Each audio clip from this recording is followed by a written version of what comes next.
Hello बच्चों, तो कैसे हैं आप सब। आशा करता हूं आप सब बहुत ही अच्छे होंगे। तो मेरे प्यारे बच्चों, आज हम क्लास 10th का हिस्ट्री का इतिहास का पहला चैप्टर, जिस चैप्टर का नाम है यूरोप में राष्ट्रवाद का उदय।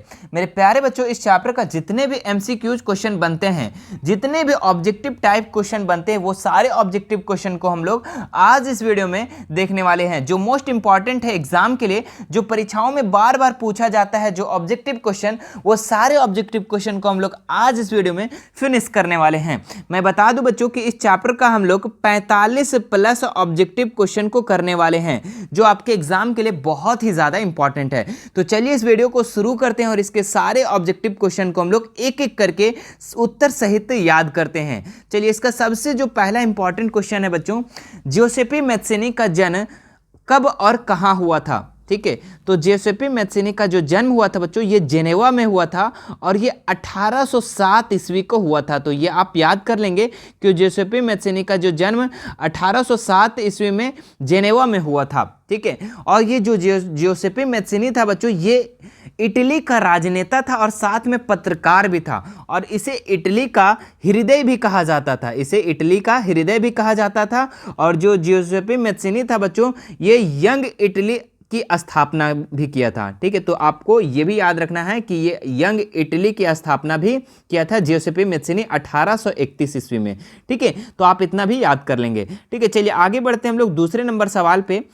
फ्रेडरिक सोरियो कौन था। ठीक है, तो फ्रेडरिक सोरियो जो था बच्चों, ये फ्रांसीसी चित्रकार था। ठीक है, यानी ऑप्शन नंबर ए इसका बिल्कुल राइट हो जाएगा। ठीक है, जब आप हिस्ट्री पढ़ोगे बच्चों, तो पहला चैप्टर के फर्स्ट पेज में ही आपको ये फ्रेडरिक सोरियो का चित्र दिखेगा, और ये एक फ्रांसीसी चित्रकार था। ठीक है, तो आप याद कर लेंगे। चलिए आगे बढ़ते हैं हम लोग तीसरे नंबर सवाल पे। नेपोलियन बोनापार्ट कौन था। ठीक है, तो नेपोलियन जो बोनापार्ट था बच्चों, ये फ्रांस का सम्राट था। कहाँ का सम्राट था? ये फ्रांस का सम्राट था। और ये जो फ्रांस का सम्राट था बच्चों, ये 1804 ईस्वी में बना था। ठीक है, नेपोलियन बोनापार्ट 1804 ईस्वी में फ्रांस का सम्राट बना था। ठीक है, और इसका जो जन्म हुआ था बच्चों, ये 15 अगस्त। ठीक है, तो जन्म भी आप याद रख लेंगे, 15 अगस्त 1769 ईस्वी में। ठीक है, तो नेपोलियन बोनापार्ट का जन्म 15 अगस्त 1769 में हुआ था। ठीक है, उम्मीद है कि आपको ये भी क्वेश्चन याद हो गया होगा। चलिए 4 नंबर सवाल देखिए आप। फ्रांस की क्रांति का अग्रदूत किसे कहा जाता है। ठीक है, तो फ्रांस की क्रांति का जो अग्रदूत है बोला जाता है बच्चों, ये रूसो का कहा जाता है। ठीक है, ऑप्शन नंबर सी इसका बिल्कुल राइट हो जाएगा। ठीक है, और ये जो रूसो था बच्चों, ठीक है, ये सामाजिक उपबंध, ठीक है, सोशल कॉन्ट्रैक्ट पुस्तक भी लिखा था। ठीक है, तो ये भी आप याद रख लेंगे, सामाजिक उपबंध नामक पुस्तक के लेखक रूसो था। ठीक है, चलिए नेक्स्ट सवाल देखते हैं हम लोग। 5वां नंबर सवाल देखिए, वही सवाल पूछ दिया है, सामाजिक उपबंध नामक पुस्तक के लेखक कौन थे। हमने जस्ट अभी बताया कि रूसो थे। ऑप्शन नंबर ए इसका बिल्कुल राइट हो जाएगा। आगे देखिए आप 6 नंबर सवाल। जब फ्रांस छींकता है तो बाकी यूरोप को सर्दी जुकाम हो जाता है, यह कथन किसका है। ठीक है, तो जब फ्रांस छींकता है और बाकी यूरोप को सर्दी जुकाम हो जाती है, ये कहना जो है बच्चों, ये मैटरनिक का कहना था। ठीक है, तो आप इसमें ये नहीं समझ लेंगे कि जब फ्रांस छींकता है तो यूरोप को सर्दी हो जाता है, ऐसा नहीं। मतलब कि जब फ्रांस में हलचल होता है, जब फ्रांस में युद्ध होता है, तो उसमें इफेक्ट जो होता है, प्रभाव है, यूरोप को भी पड़ता है। ठीक है, तो समझ में आ गया होगा। ठीक है, तो ये जो कथन है, ये कहना किसका है? मैटरनिक का है। चलिए नेक्स्ट सवाल में बढ़ते हैं हम लोग।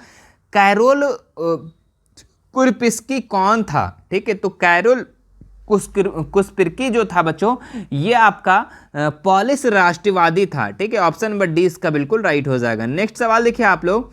किस संधि के द्वारा कानून को एक स्वतंत्र राष्ट्र के रूप में मान्यता मिली। ठीक है, तो किस संधि के द्वारा यूनान को एक स्वतंत्रता राष्ट्र के रूप में मान्यता मिली बच्चों? तो ये जो मिली कुस्तुनिया की। ठीक है, कुस्तुनिया की संधि। ठीक है, यानी कि ऑप्शन नंबर ए इसका बिल्कुल राइट हो जाएगा। ठीक है, चलिए नेक्स्ट सवाल में हम लोग बढ़ते हैं। क्या लिखा हुआ है? किसी राष्ट्र की सामूहिक पहचान को क्या कहते हैं? रूपक, राष्ट्रवाद, रूढ़िवाद, कल्पनादर्श। ठीक है, तो किसी राष्ट्र की सामूहिक पहचान को क्या कहते हैं बच्चों? तो इसको कहते हैं हम लोग राष्ट्रवाद, है ना। ऑप्शन नंबर बी इसका बिल्कुल राइट हो जाएगा। चलिए आगे बढ़ते हैं हम लोग। जर्मन राष्ट्र के लिए निम्नांकित में से कौन महिला रूपक है? ठीक है। तो जर्मन में जो है बच्चों, उसका जो महिला रूपक है, उसका जो प्रतीक था वो जर्मेनिया था। ठीक है, तो ऑप्शन नंबर इसका दूसरा राइट हो जाएगा। ठीक है, तो अगर क्वेश्चन इस तरीके से भी पूछा जाए कि जर्मन का राष्ट्रीय प्रतीक किसे बोला गया है, तो जर्मेनिया को बोला गया है, तो ये भी आपको याद रखना है। चलिए नेक्स्ट सवाल देखो यहाँ पे, प्रसा का ऑस्ट्रिया के साथ किस संधि के द्वारा युद्ध विराम हुआ। ठीक है, तो प्रसा और ऑस्ट्रिया का जब संधि हुआ था बच्चों, तो किस युद्ध के दौरान जो है वो युद्ध समाप्त हुआ था, रुक गया था, तो वियना की संधि। ठीक है, ऑप्शन नंबर ए इसका बिल्कुल राइट हो जाएगा। ठीक है, और ये वियना की संधि जो हुआ था बच्चों, ये आपका 1815 में हुआ था। ठीक है, चलो आगे बढ़ते हैं हम लोग नेक्स्ट सवाल में। इटली का एकीकरण कब पूरा हुआ। ठीक है, तो इटली का जो एकीकरण पूरा हुआ बच्चों, ये 1871 ईस्वी को हुआ। ऑप्शन नंबर ए इसका बिल्कुल राइट हो जाएगा।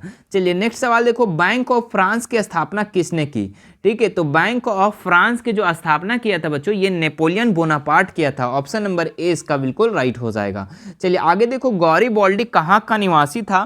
ठीक है, तो गौरीबॉल्डी जो था बच्चों, ये सार्डिनिया का निवासी था। ठीक है, ऑप्शन नंबर ए इसका बिल्कुल राइट हो जाएगा। आगे देखो, मासिले किस देश के राष्ट्रभक्ति का गीत है। ठीक है, तो यहाँ देखिए 4 ऑप्शन है, रूस का, इटली का, फ्रांस का, जर्मनी का। ठीक है, तो ये जो मासिले है बच्चों, ये राष्ट्रभक्ति गीत है और ये कहाँ का है, ये फ्रांस का है। ठीक है, तो याद रखेंगे आप लोग का फ्रांस का। ऑप्शन नंबर सी इसका बिल्कुल राइट हो जाएगा। वह राज्य की राजनीतिक सत्ता सांस्कृतिक सत्ता से उसकी मिलकर बनती है, उसे क्या कहते हैं। ठीक है, तो वह राज्य जहाँ राजनीतिक सत्ता और सांस्कृतिक सत्ता से मिलकर जो बनती है बच्चों, उसे हम लोग राष्ट्र राज्य कहते हैं। ठीक है, ऑप्शन नंबर 20 का बिल्कुल राइट हो जाएगा। नेक्स्ट सवाल देखो यहाँ, किसी अमूर्त भावना या विचार को किसी मूर्त आकृति, व्यक्ति या वस्तु के रूप में दर्शाने को क्या कहते हैं। ठीक है, तो किसी अमूर्त भावना और विचार, किसी अमूर्त आकृति, व्यक्ति या वस्तु के रूप में दर्शाने को हम लोग क्या कहते हैं बच्चों, तो हम लोग कहते हैं रूपक। ठीक है, ऑप्शन नंबर सी इसका बिल्कुल राइट हो जाएगा। आगे देखते हैं हम लोग, ऐसी सरकार या शासन व्यवस्था जिसकी सत्ता पर किसी प्रकार का अंकुश नहीं होता है, क्या कहलाती है। तो वैसे शासन व्यवस्था को हम लोग कहते हैं निरंकुशवाद। ठीक है, वैसे सरकार को हम लोग क्या कहते हैं, निरंकुशवाद सरकार है। ठीक है, जिस पर किसी प्रकार का अंकुश ना हो। ऑप्शन नंबर सी इसका बिल्कुल राइट हो जाएगा। निरंकुशवाद में क्या होता है बच्चों, कि वह हम अपने मनमानी शासन करता है। ठीक है, इसमें किसी पर भी कोई अंकुश नहीं होता है। चलिए नेक्स्ट सवाल देखिए यहाँ पे, निम्नांकित में से किसे एकीकृत इटली का प्रथम शासक घोषित किया गया था।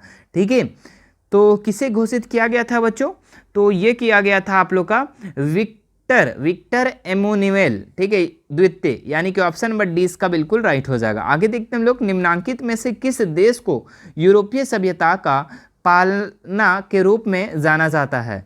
ठीक है, तो किसे जाना जाता है बच्चों, तो ये जाना जाता है आप लोग का यूनान को। ठीक है, ऑप्शन नंबर डी इसका बिल्कुल राइट हो जाएगा। रक्त एवं लौह नीति का अवलंबन किसने किया। ठीक है, काफ़ी इंपॉर्टेंट सवाल है। तो रक्त एवं लौह नीति का जो अवलंबन किया था बच्चों, ये कौन किया था, तो ये किया था बिस्मार्क। याद रखेंगे आप। ठीक है, बिस्मार्क, ऑप्शन नंबर ए इसका बिल्कुल राइट हो जाएगा। आगे देखो, जर्मनी का एकीकरण में प्रमुख, हाँ सवाल क्या है, जर्मनी के एकीकरण में प्रमुख भूमिका निभाने वाले बिस्मार्क कहाँ के चांसलर थे। ठीक है, तो ये कहाँ के चांसलर थे बच्चों, तो ये प्रसा के चांसलर थे। ऑप्शन नंबर ए इसका बिल्कुल राइट हो जाएगा। चलिए नेक्स्ट सवाल देखो यहाँ पे, फ्रेडरिक सॉरियो का विषय क्या था। ठीक है, तो इसका विषय क्या था बच्चों, तो ये लोकतंत्र था इसका। ठीक है, इसका जो सब्जेक्ट था ये लोकतंत्र था। ऑप्शन नंबर ए इसका बिल्कुल राइट हो जाएगा। ठीक है, चलिए आगे बढ़ते हैं हम लोग अगले सवाल में। ठीक है, और ये जो फ्रेडरिक सॉरियो था बच्चों, ये कहाँ क्या था। ठीक है, फ्रांस का क्या था, तो वो भी आपको कमेंट करके बताना है मुझे। ठीक है, जो ऊपर में हम बता दिए। आगे तो राष्ट्रवाद की अवधारणा का जन्म किस घटना से माना जाता है। ठीक है, तो राष्ट्रवाद की अवधारणा का जन्म किस घटना से माना जाता है बच्चों, ये फ्रांस की क्रांति से। ठीक है, ऑप्शन नंबर ए इसका बिल्कुल राइट हो जाएगा। चलिए नेक्स्ट सवाल देखो, पहले तुम मनुष्य हो, उसके बाद किसी देश के नागरिक या अन्य कुछ, यह कथन किसका है? ठीक है, तो पहले तुम मनुष्य है, उसके बाद किसी देश का नागरिक हो। ये जो कथन था बच्चों, ये रूसो का था। ठीक है, ऑप्शन नंबर सी इसका बिल्कुल राइट हो जाएगा। बच्चों अभी तक हमारी इस वीडियो को लाइक नहीं किए होंगे तो लाइक जरूर कर देंगे। ठीक है, और चैनल को अभी सब्सक्राइब अभी तक नहीं किए हैं तो सब्सक्राइब भी कर लेंगे और बेल आइकन बटन को जरूर प्रेस कर लेंगे। ठीक है, इसी तरीके का आप ऑब्जेक्टिव क्वेश्चन, एमसीक्यू क्वेश्चन को पाने के लिए। चलिए आगे बढ़ते हैं हम लोग। 26 नंबर सवाल, मतदान के अधिकार को क्या कहा जाता है? ठीक है, तो मतदान के जो अधिकार को हम लोग मताधिकार कहते हैं बच्चों। ऑप्शन नंबर 20 का बिल्कुल राइट हो जाएगा। आगे देखो, लिबरे क्या था? ठीक है, तो लिबरे क्या था मेरे प्यारे बच्चों? ठीक है, तो ये एक फ्रांसीसी मुद्रा था। ठीक है, तो फ्रांसीसी मुद्रा था। ठीक है, जिस तरीके से भारत का जो मुद्रा है बच्चों वो क्या है? रुपया है। ठीक है, और बांग्लादेश का क्या है? टाका है। इंग्लैंड का पाउंड है। अमेरिका का डॉलर है। उसी तरीके से बच्चों ये फ्रांस का जो मुद्रा था उसका नाम लिबरे था। ठीक है, और ये 1794 से पहले, ठीक है, 1794 से पहले, 1794 के बाद इसका नाम, लिबरे का नाम फ्रैंक कर दिया गया। ठीक है, तो याद रखना आप लोगों को। चलिए आगे बढ़ते हम लोग नेक्स्ट सवाल में। स्वतंत्रता, समानता एवं बंधुत्व का नारा किस क्रांति की देन है? ठीक है, तो ये किस क्रांति की देन है बच्चों? स्वतंत्रता, समानता, बंधुत्व। ठीक है, तो ये जो देन है ये फ्रांसीसी क्रांति का देन है। ठीक है, कि स्वतंत्रता हो और समानता रहे। ठीक है, चलिए नेक्स्ट सवाल देखिए यहाँ पे। मनुष्य स्वतंत्र पैदा हुआ है किंतु वह सर्वत्र बंधनों में से जकड़ा हुआ है, यह कथन किस दार्शनिक का है?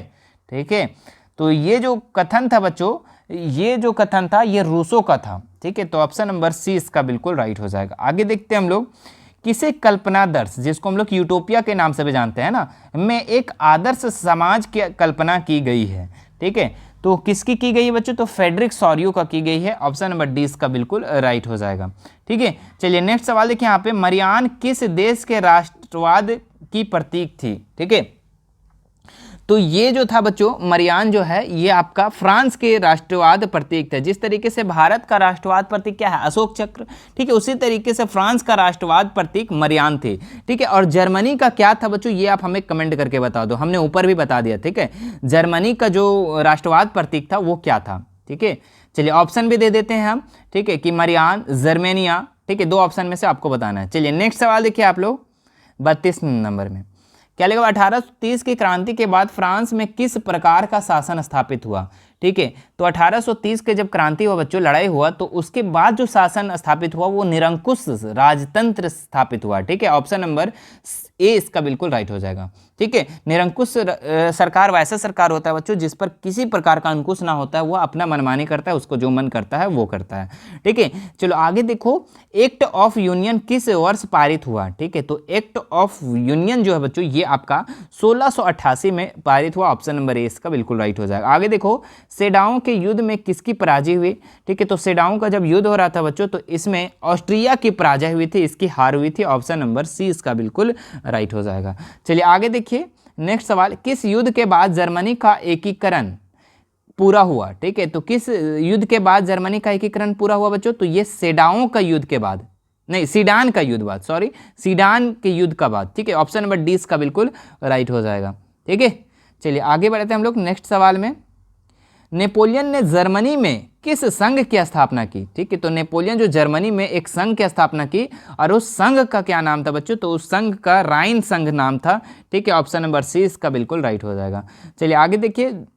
जॉल्वे राइन की स्थापना किस राज्य ने की? ठीक है, तो प्रसा, ऑस्ट्रिया, सार्डिनिया, फ्रांस। ठीक है, तो जॉल्वे राइन की जो स्थापना की थी बच्चों ये किया था प्रसा ने किया था। ऑप्शन नंबर ए इसका बिल्कुल राइट हो जाएगा। हंगरी की भाषा क्या थी? तो हंगरी की जो भाषा थी बच्चों मैग्यार थी। ऑप्शन नंबर बी इसका बिल्कुल राइट हो जाएगा। आगे देखो, यंग इटली की स्थापना किसने की? ठीक है, ऊपर भी हमने बता दिया था कि यंग इटली की स्थापना कौन किया था? जियोसेपी मेज़्ज़िनी। ठीक है, तो ऑप्शन नंबर बी इसका बिल्कुल राइट हो जाएगा, मेज़्ज़िनी ने। ठीक है, पूरा नाम नहीं लिखा हुआ यहाँ पे। चलिए, और कब किया था बच्चों ये बताइए आप लोग कि ये कब किया था? हमने ऊपर पहले बता दिया था। ठीक है, कमेंट करके बता दो। आगे देखो, यूनान के स्वतंत्रता संग्राम में किसकी पराजय हुई? ठीक है, तो यूनान के स्वतंत्रता संग्राम में ये तुर्की का पराजय हुआ था बच्चों। ऑप्शन नंबर बी इसका बिल्कुल राइट हो जाएगा। गैरिबाल्डी पेशे से क्या था? ठीक है, तो ये एक नाविक था बच्चों। गैरिबाल्डी पेशे से वो क्या करता था? तो नाविक था, नाव चलाता था। ऑप्शन नंबर डी इसका बिल्कुल राइट हो जाएगा। काउंट काबूर को विक्टर एमुनुएल किस पद पर नियुक्त किया? ठीक है, तो काउंट काबूर को विक्टर एनुअल किस पद पर नियुक्त किया था बच्चों? तो प्रधानमंत्री पर नियुक्त किया था। ऑप्शन नंबर सी इसका बिल्कुल राइट हो जाएगा। चलिए आगे देखिए, वियना कांग्रेस के द्वारा फ्रांस में किस शासक वंश की पुनः स्थापना की गई थी? ठीक है, तो वियना कांग्रेस के द्वारा फ्रांस में किस शासक वंश की पुनः स्थापना की गई थी बच्चों? तो ये बुर्बो है ना, बुर्बो को स्थापित फिर से किया गया था, बुर्बो राजवंश का। तो ऑप्शन नंबर सी इसका बिल्कुल राइट हो जाएगा। आगे देखिए, जर्मन राइन राज्य का निर्माण किसने किया था? ठीक है, तो कौन किया था बच्चों? लुई 18वां, नेपोलियन बोनापार्ट, नेपोलियन तृतीय या फिर बिस्मार्क। ठीक है, तो जर्मन राइन राज्य का निर्माण किसने किया था? तो ये किया था नेपोलियन बोनापार्ट। ऑप्शन नंबर 20 का बिल्कुल राइट हो जाएगा। आगे देखो, यूरोप वासियों के लिए किस देश का साहित्य एवं ज्ञान विज्ञान प्रेरणा स्रोत रहा? ठीक है, तो किस देश का साहित्य एवं ज्ञान विज्ञान प्रेरणा स्रोत रहा बच्चों? तो ये रहा आप लोग का यूनान का। ठीक है, ऑप्शन नंबर 20 का बिल्कुल राइट हो जाएगा। ठीक है, लास्ट सवाल इस वीडियो का बच्चों। ठीक है, इटली एवं जर्मनी वर्तमान में किस महादेश के अंतर्गत आते हैं? ठीक है, काफ़ी इंपॉर्टेंट सवाल है। ठीक है, तो ये कहाँ पे आते हैं बच्चों अभी वर्तमान में? किस महादेश में? तो यूरोप महादेश में। ठीक है, ऑप्शन नंबर सी इसका बिल्कुल राइट हो जाएगा। ठीक है, आपको वीडियो कैसा लगा बच्चों? तो सबसे पहले आप हमें कमेंट कर देंगे एक प्यारा सा, ठीक है, कि वीडियो कैसा लगा। ठीक है, और नेक्स्ट पार्ट इसका चाहिए तो आप हमें कमेंट जरूर कर देना। ठीक है, और वीडियो को बाद में अगर देख रहे हो तो आपको नेक्स्ट पार्ट सभी सब्जेक्ट का सभी चैप्टर्स मिल जाएंगे हमारे चैनल पर। ठीक है, विजिट कर लेंगे, देख लेंगे प्लेलिस्ट में जा करके। ठीक है, कोई दिक्कत है तो। ठीक है, और मेरे प्यारे बच्चों, यदि हमारे इस वीडियो को अभी तक शेयर नहीं किए हो तो शेयर कर दीजिए। ठीक है, और अगर चैनल पे नए होंगे तो सब्सक्राइब करके बेल आइकन, जो घंटी वाला बटन जो आपको दिख रहा है वहाँ पे भी आप क्लिक कर लेंगे। ठीक है, ताकि नई वीडियो जैसे आपके पास नोटिफिकेशन चला जाए।